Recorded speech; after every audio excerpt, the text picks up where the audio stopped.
జగన్ గారు తొందరపడాలేమోనండి. ఇంకా ఆలస్యం చేస్తే కుదరదు నాకు తెలిసి. జగన్ గారు ఇప్పటికే ఆలస్యం చేశారు, తొందరపడాల్సిన టైం అయితే వచ్చింది. ఇంకా ఆలస్యం చేస్తే చాలా ప్రమాదం జరుగుతుంది. కాబట్టి జగన్ గారు తొందరపడాలి కాబట్టి ఏ విషయంలో తొందరపడాలి? చాలా విషయాల్లో తొందరపడకుండానే జగన్ గారు గతంలో చాలా లాస్ అయితే అయ్యారు. ఇప్పుడు కూడా తొందరపడకపోతే రానున్న రోజుల్లో కూడా చాలా లాస్ అవుతారు. ఇది నేను చెప్పాలనుకున్నది. ఎందుకు జగన్ గారిని తొందరపడాలి అంటున్నానంటే, ఫస్ట్ లైక్ చేయండి. నేను చెప్తాను, లైక్ చేయండి. ఎక్కువ మందికి ఇన్ఫర్మేషన్ చేయాలి కదా. కాబట్టి ముందు మీ బాధ్యతగా లైక్ చేయండి. తర్వాత మీ అమూల్యమైన అభిప్రాయాన్ని కామెంట్ రూపంలో తెలియజేయండి. కొత్తగా మన ఛానల్ చూస్తే పక్కాగా సబ్స్క్రైబ్ చేయండి. మీరు లైక్ చేయడం ద్వారా నాకు మోటివేషన్ ఉంటుంది, ఎక్కువ మందికి ఇన్ఫర్మేషన్ షేర్ అవుతుంది. జగన్ గారు తొందరపడాలి దేనికోసం అంటే కనుక, ఏదైతే పులివెందుల్లో ఎన్నికలు జరుగుతున్నాయో ఇంకా చాలా విషయాలు ఉన్నాయి జగన్ గారు తొందరపడాల్సినవి, కానీ వాటిలో తొందరపడటం లేదు. ప్రస్తుతానికి అయితే మాత్రం ఒక విషయం చెప్పబోతున్నాం మనం. ఏంటంటే పులివెందుల్లో ఎన్నికలు జరుగుతున్నాయి కదా, జడ్పీటీసీ ఎన్నికలు. అవి మొత్తం వారు వన్ సైడ్ అయిపోయిందేమో అని చెప్తున్నాను నేను. ఎందుకంటే అక్కడి నుంచి అవసరమైతే కూటమి గెలిచే అవకాశాలు ఎక్కువగా కనబడుతున్నాయి.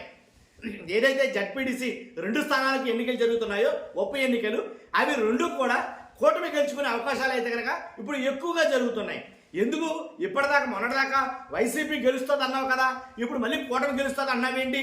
నువ్వే కదా వైసీపీ గెలుస్తుందని చెప్పావు, మళ్ళీ కూటమి గెలుస్తుంది అన్నావేంటి అని చాలా మందికి అనుమానం రావచ్చు. ఎస్, నేనే చెప్పా, వైసీపీ అక్కడ జడ్పీటీసీ స్థానాలు పులివెందుల్లో, అలాగే ఆ 2 స్థానాలు కూడా వైసీపీ గెలుస్తుందని చెప్పింది నేనే. కరెక్టే కాదని అట్లా, కానీ ఇప్పుడు నేనే చెప్తున్నా కూటమి గెలిచే అవకాశాలు అంటే యూటర్న్ తీసుకున్నాయి అక్కడ. కాబట్టి కూటమి గెలవడానికి అవకాశం ఎక్కువ అవుతుంది, రోజు రోజుకి పెరుగుతుంది అనేది చెప్తా. 12వ తారీఖున ఎన్నికలు తెలుసు కదా. కాబట్టి 12 లోపు ఏమైనా జరగవచ్చు. ఇది రాజకీయం, రెక్కల గుర్రం, ఎప్పుడైనా ఎగరవచ్చు. కాబట్టే నేనే చెప్పినట్టు వైసీపీకి ఎడ్జ్ ఉన్నదన్నమాట వాస్తవమే. కానీ ఆ ఎడ్జ్ కాస్త కిందకి పోతే ఎవరేం చేయగలరు? కాబట్టి అక్కడ జరిగే విషయాలు కూడా అలాగే జరుగుతున్నాయి. ఏంటంటే జగన్ గారు తొందరపడకపోతే కనుక భారీ మూల్యం చెల్లించుకోవాల్సి వస్తుంది. ఏ విషయంలో? పులివెందుల్లో ఈ ఉప ఎన్నికల్లో కూటమి వేస్తున్న ఎత్తులకు పై ఎత్తులు వేయకపోతే కనుక, కూటమికి అడ్డుపడకపోతే కనుక ఖచ్చితంగా జగన్ గారు లాస్ అవుతారు.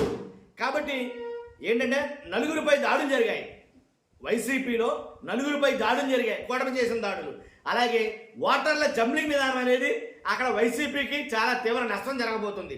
అలాగే ఓటుకి 10,000 ఇంటికి 20,000 అనే నినాదంతో ఎవరైతే కూటమి నాయకులు వెళ్తున్నారో అదొకటి. తర్వాత సంక్షేమ పథకాలు నిలుపుదల చేయటం కూడా ఇందుకు కారణమై ఉండొచ్చు. అలాగే నాయకులకి గాలం వేయటం, వైఎస్ఆర్సీపీ నాయకులు ఎవరెవరైతే మెయిన్ కేటగిరీలో ఉన్నారో అలాంటి నాయకులకు గాలం వేయటం. అలాగే అక్రమ కేసులతో పోలీసులతో బెదిరింపులు. నేను ఏదైతే చెప్పానో ఈ 5 అంశాల మీద జగన్మోహన్ రెడ్డి గారు తొందరపడాలి, ఇది నేను చెప్పాలనుకుంది. కాబట్టి తొందరపడకపోతే భారీ మూల్యం చెల్లించుకోవాలి.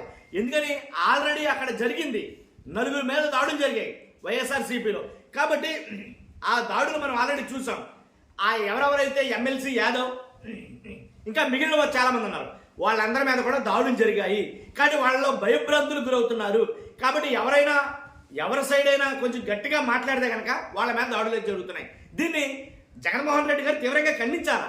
చట్ట ప్రకారంగా దీన్ని ఖండించకపోతే ఏమవుతుందంటే భయభ్రాంతులకు గురవుతారు అక్కడున్న ప్రజలు. తర్వాత ఓటర్ల జంబ్లింగ్ ఎక్కడా లేదు, ఎప్పుడు వినలేదు. ఓటర్ల జంబ్లింగ్ ఏంటంటే అసలు ఇప్పుడు ఓటర్ల జంబ్లింగ్ అంటే ఇప్పుడు ఈ ఊరోడు వేరే ఊరిని ఓటేయాలంటే ఎక్కడ వేస్తారు? అసలు జరిగే పని అనేది జరగని పని. ఈ పోలింగ్ బూత్ నుంచి, ఉన్న ఊర్లో ఉండే పోలింగ్ బూత్ నుంచి పొరుగురులో ఉండే పోలింగ్ బూత్లోకి వెళ్ళి ఓటేయాలంటే ఎంతవరకు ఒక సమంజసం? పైగా ఫ్యాక్షన్ రాజకీయం అక్కడ బాగా విపరీతంగా ఎక్కువగా మొదలయ్యింది. కాబట్టి ఇలాంటి టైంలో ఎక్కడి నుంచి అక్కడికి వెళ్ళి ఓటేస్తే ఆ పోలింగ్ బూత్లో ఉన్న ఏజెంట్ ఇతను మా ఊరు కాదు, ఇతను ఎక్కడ ఓటేయడం ఏంటి, అసలు ఇక్కడ నీ ఓటు ఎక్కడ ఉంది అని 1,00,000 ప్రశ్నలు అయితే వస్తాయి. లేనిపోయిన ఘర్షణలకు దారి తీస్తారు. కాబట్టి ఇలాంటి టైంలో అలాంటివి కరెక్ట్ కాదేమో, ఈ ఓటర్ జంబ్లింగ్ విధానంతో చాలా మంది ఓటేయడానికి ఆసక్తి కనబరచరేమో అనేది నా అభిప్రాయం. కాబట్టి ఇంకోటి ఏంటంటే ఓటుకు 10,000 ఇంటికి 20,000. కాబట్టి ఈ నినాదం ఎక్కువగా తీసుకెళ్తుందని వైసీపీ నాయకులే చెప్తున్నారు కదా, నేను చెప్పేది ఏముంది? కాబట్టి చెప్తున్నప్పుడు దానికి అడ్డుకట్ట వేయటమో అనేది చేయాలి కదా. లేదు, కుదరదు. ఆల్రెడీ పులివెందుల్లో డబ్బు అంటే నోట్లు మద్యం విపరీతంగా కొమ్మరించేస్తున్నారన్నమాట వాస్తవమే. ఇప్పుడు ప్రతి ఎన్నికల్లో ప్రతి చోట జరిగేది, కానీ ఇక్కడ మాత్రం తార స్థాయికి చేరిందని చెప్పాలా, దాంట్లో ఎలాంటి డౌట్ లేదు. కాబట్టి ఓటుకు 10,000 ఇంటికి 20,000 అనేది మాత్రం మన వాళ్ళు కాదు, చాలా దారుణంగా అయితే ప్రజల్లో తీసుకెళ్తారు. దీంతో కొద్ది గొప్ప కూటమి లబ్ధి పొందొచ్చు అనేది కొంతమంది నిపుణులు మాట్లాడుకున్నమాట, రాజకీయ విశ్లేషకులు మాట్లాడుకున్నమాట. ఇంకా సంక్షేమ పథకాలు నిలుపుదల చేస్తాం, ఇదేంటిది కొత్తగా అంటే కనుక అక్కడ ఏదైతే జడ్పీటీసీ ఎన్నికల్లో ఎవరైతే వైఎస్ఆర్సీపీకి ఫేవర్గా ఉంటున్నారో వాళ్ళందరినీ ఐడెంటిఫై చేసి వాళ్ళందరితో మాట్లాడి మీకు ఖచ్చితంగా మీకు వచ్చే సంక్షేమ పథకాలు నిలుపుదల చేస్తారంట, మీకు ఏ పథకాలు ఇవ్వాలంట, ఇలా రకరకాలుగా అయితే మాట్లాడటం జరుగుతుంది. కాబట్టి నిజంగా ఇవ్వరేమో అని భయంతో ఆగిపోవచ్చు, సరెండర్ అయిపోవచ్చు. కాబట్టి అందువల్ల ప్రజల్లో ఈ సంక్షేమ పథకాలు నిలుపుదల చేస్తారేమో అనే భయాన్ని తొలగించాలి. కానీ ఇలాంటి వాటిలో ఖచ్చితంగా జగన్ గారు తొందరపడాలి, దాంట్లో ఎలాంటి డౌట్ లేదు. నాయకులకి కారణం చేస్తారన్న విషయం ఆల్రెడీ సంవత్సరం నుంచే ఆపరేషన్ స్టార్ట్ అయింది అక్కడ పులివెందుల్లో. ఈ జడ్పీటీసీ ఎన్నికల నిమిత్తం ఆల్రెడీ చంద్రబాబు నాయుడు గారు 1 year కిందటే స్టార్ట్ చేశారేమో ఆపరేషన్ అనేది చెప్పాలి. ఎందుకని బడా నాయకులు ఎవరైతే వైసీపీకి వెన్నుదన్నుగా ఉన్న నాయకులు ఎవరున్నారో అలాంటి వాళ్ళని టీడీపీలోకి లాగడానికి, కూటమిలోకి లాగడానికి బీటెక్ రవి సర్వశక్తులు ఒడ్డాడని చెప్పాలి. ఆల్రెడీ 2-3 నాయకులు అయితే కనుక ఆయన లాగలిగాడు. కాబట్టి ఏదైతే చాలా ప్రెస్టీజియస్ ఇష్యూ ఇక్కడ ఎవరైతే బీటెక్ రవి గారు ఆయనకి ఆవిడ సతీమణి గారికి అవతల వాళ్ళకి యుద్ధం కాదు, ఇక్కడ ఓటమి కాదు, ఇక్కడ గెలుపు కాదు. ఇక్కడ కానీ చంద్రబాబు నాయుడు గారికి జగన్మోహన్ రెడ్డి గారికి జరుగుతున్న పోటీలాగా ఉంది ఇది. కాబట్టి చిన్న పార్టీ యుద్ధమే జరుగుతుంది అక్కడ. అందువల్ల నేనేమంటే తర్వాత ఇంకోటి 5వ పాయింట్ అక్రమ కేసులు. ఏదైతే అక్రమ కేసులు పెడతామని పోలీసులతో బెదిరిస్తున్నారని చాలా మంది వైసీపీ నాయకులు ఆరోపిస్తున్న మాట ఇది. కాబట్టి ఇలాంటి వాటి మీద చాలా సత్వరంగా చర్యలు అయితే తీసుకోవాలి, చొరవ తీసుకోవాలి. అలాంటిది ఏమీ లేదు, మేము మీకు అండగా ఉన్నాం కాబట్టి మేము బాధ్యత వహిస్తాం, మీరు కంగారు పడొద్దు. ఎందుకంటే అక్రమ కేసులు అనేవి పెట్టినా సరే అవి నిలవు, మేము లీగల్గా మేము మీకు సపోర్ట్ అందిస్తాం అని అక్కడ నాయకులకి భద్రత, భరోసా, ధైర్యం అనేది కల్పించాలా. అలా ఏమి లేనప్పుడు ఏమవుతుంది? అందుగురించే నిన్న మొన్నటిదాకా వైసీపీకి ఎడ్జ్గా ఉన్న పులివెందుల ఉప ఎన్నిక ఇప్పుడు ఆటోమేటిక్గా యూటర్న్ తీసుకుని కూటమి వైపుకి అయితే కనుక మళ్ళీందని చెప్పాలి. అందుకనే చాలా విశ్లేషణలు ఏం చెప్తున్నారు, ఇప్పుడు మళ్ళీ ఆటోమేటిక్గా కూటమి గెలిచే అవకాశం ఉందేమో అని అయితే మాట్లాడతారు.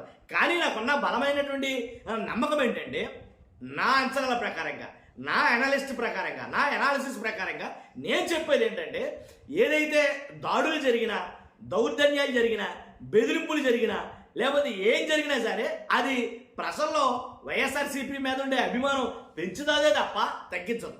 నాకు తెలిసి ప్రజల్లో వైఎస్ఆర్సీపీ మీద ఉండే ఆ నమ్మకం అనేది పెరుగుతుందే తప్ప తగ్గదు. ఎందుకంటే కనుక కొడితేనో, తిడితేనో, భయపడితేనో మనసులో ఉన్నది ఎవడో మార్చుకోడు, అది బయటికి చెప్పేది కూడా కాదు. కాబట్టి నువ్వేమైనా చేయొచ్చు, గుర్రాన్ని ఎంత దాకైనా తీసుకెళ్ళొచ్చు, కానీ బలవంతంగా నీళ్లు మాత్రం తాగించలేవు. కాబట్టి మనసులో ఉన్న ఓటు ఎవరికి వేయాలని వాడు అనుకుంటాడో దాన్ని ఎవడు మార్చడో ఎవరి తరం కాల. అందుకే ఇంకా ప్రజాస్వామ్యం బ్రతుకుందేమో అనేది చెప్పొచ్చు. లేదు నువ్వు దేనికి వేస్తావో చూపించడానికి వెయ్యంటే కనుక మొత్తం ఏనాడో పోను. కాబట్టి ఇంకా అవకాశాలు అయితే ఉన్నాయి, కానీ ఈ అవకాశాలు చేజారిపోకుండా ఉండడం కోసం ఖచ్చితంగా ఏం చేయాలంటే జగన్ గారు తొందరపడాలి. అదే నేను చెప్తున్నమాట. జగన్ గారు తొందరపడకపోతే భారీ మూల్యం అయితే కనుక పులివెందుల నుంచి చవి చూడాల్సి వస్తుంది. 2 స్థానాల్లో కూడా ఘోర ఓటమి చవి చూసినా ఆశ్చర్యపోవడం అవసరం. ఎందుకని ఇప్పుడు తొందరపడకపోతే. సో ఇదండి మనం చెప్పిన విషయం మ్యాక్సిమం అందరికి తెలియాలి. కాబట్టి మీరు మీ అభిప్రాయాన్ని కామెంట్ రూపంలో తెచ్చి ఫస్ట్ లైక్ చేసి దీన్ని షేర్ చేయండి ఎక్కువ మందికి. అంతేకాదు కొత్తగా మన ఛానల్ చూస్తే పక్కగా సబ్స్క్రైబ్ చేయండి. Thank you very much.